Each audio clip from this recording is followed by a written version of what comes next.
From the Detroit Free Press, it's Thursday, September 24th. Here are today's top stories. Presented by Bush's Fresh Food Market.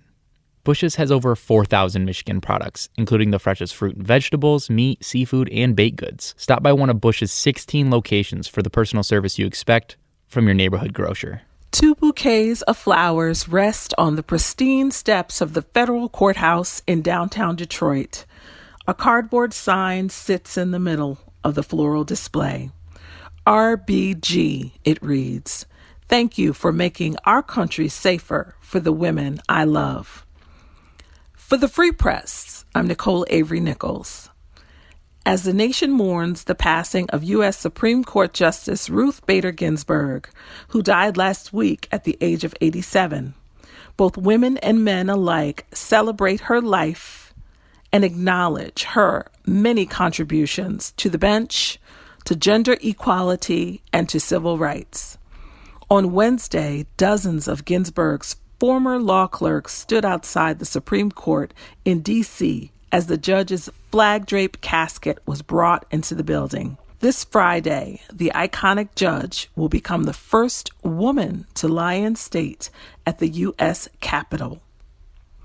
Women in her time were not that bold and vocal about political issues. And so it is motivating for myself, and it should be for other young women, to take that torch, said Alexandria Taylor, an attorney from Romulus, who is running for 34th District Judge. That has been the sentiment of countless Metro Detroiters this week, as the petite judge with the big legacy is recalled in newspaper pages and all over television screens. In a story by Free Press reporter Kristen Jordan Seamus, activist Desiree Vincent Levy said, "We lost another icon, someone that we've culturally looked to be a champion of justice. It just makes me feel like it's a time to step up and do more." For more about Ruth Bader Ginsburg and her legacy, visit freep.com. This is J.C. Reindl for the Detroit Free Press. Fast-growing mortgage company United Shore in Pontiac is preparing to go public. The firm said Wednesday that it's doing a complex deal to merge with what's called a blank check company.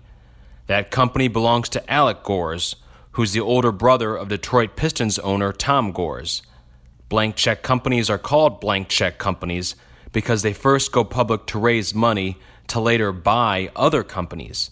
In this case, Gores' company listed on Nasdaq back in January, so United Shore will become a public company itself once this deal closes later this year. United Shore is a competitor of Quicken Loans, which did an IPO in August.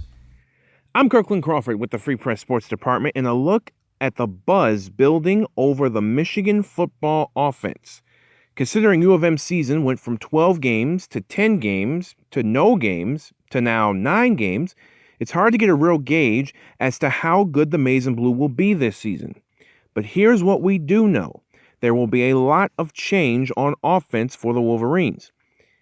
And it all starts at quarterback with Joe Milton, the presumed starter, after Shea Patterson's graduation and Dylan McCaffrey's reported transfer. Michigan offensive coordinator Josh Gaddis spoke with reporters on Wednesday and had rave reviews for his QB.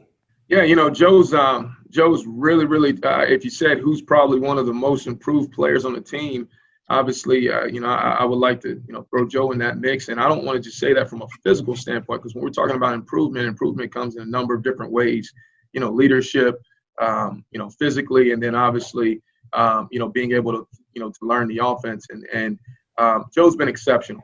We will get our first glimpse at just how good Milton and the offense is when the Wolverines visit Minnesota on October 24th. For more stories from the Detroit Free Press, be sure to check out freep.com. That's FREEP.com. If you're a fan and want to support our quality local journalism, subscribe. Go to freep.com/special offer.